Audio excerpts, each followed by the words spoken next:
Hi all, let's do an example of an empirical rule problem.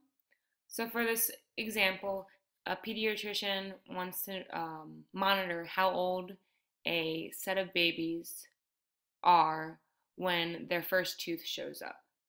This is what he calculates. He gets a mean of 186.5 years old with a standard deviation of 32.4. Our first question is, what assumption is required to use the empirical rule? We need to know that the data follows an approximately bell-shaped curve. That's the answer to this problem. So we can put the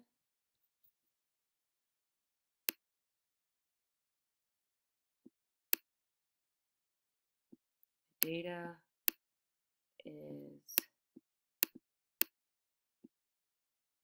approximately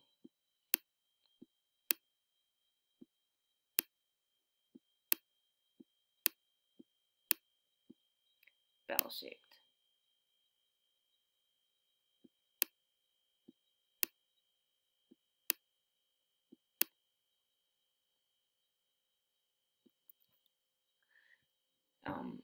Once I know that this is an empirical rule problem, I always think to draw a bell-shaped curve then.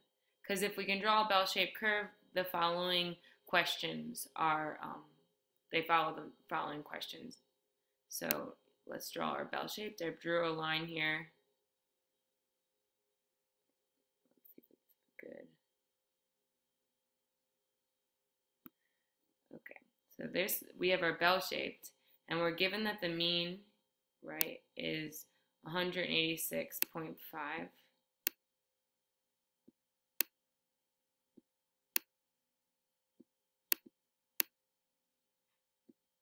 And we're given that the standard deviation is 32.4. So if we draw one standard deviation above, two standard deviation above the mean, let's actually move that a little bit farther over. Two standard deviation above the mean, and three standard deviation above the mean. Now my curve's not perfect, it kind of looks a little skewed, but we'll deal with this right now. So then we have one standard deviation below the mean, two standard deviation below, let's move that over again, two standard deviation below the mean, and three standard deviation below the mean. Now we said that the standard deviation given was 32.4, so if we get a calculator out, one standard deviation above the mean is going to be 186.5 plus 32.4. And we get 28.9. So we can write 20, sorry, not 21, 218.9.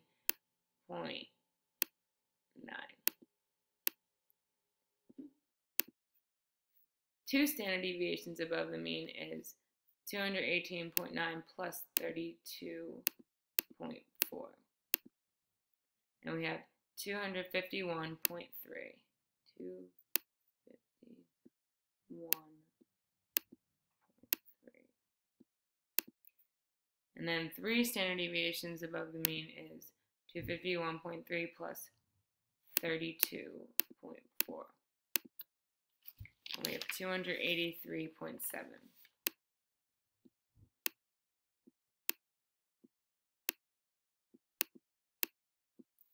Okay, going below the mean, we have one standard deviation below the mean. We have 186.5 minus 32.4. We get 154.4.1. And two standard deviations below the mean, we have minus 32.4, 121.7.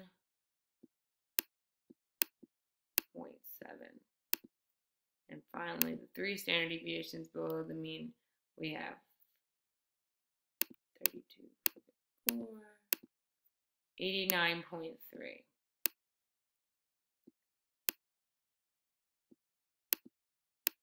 So to answer the following questions, part B, it says find an interval that should include about 68% of all babies.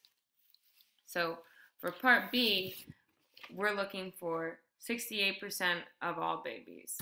What percent? So one standard deviation above and below the mean will be 68% of all babies. Now if I drew my curve right, it would look like this curve is symmetric.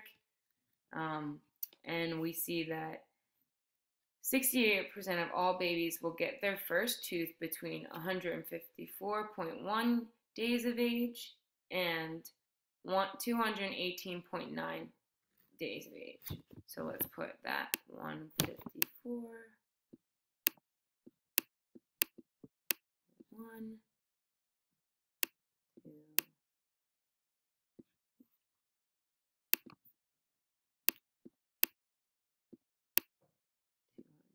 218.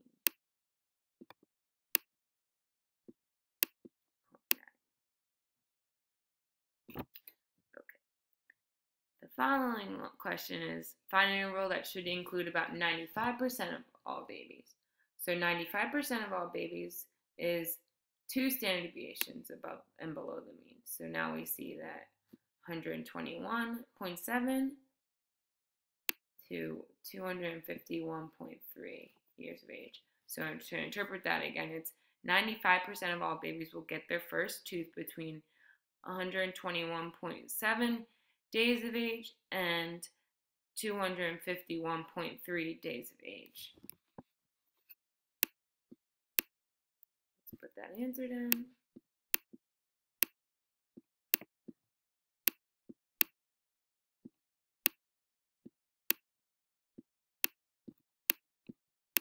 And lastly, find an interval that should include nearly all babies, which is 3 standard deviations above and below the mean, the very last ones of the curve. So an interval that should include nearly all babies is 89.3 to 283.7.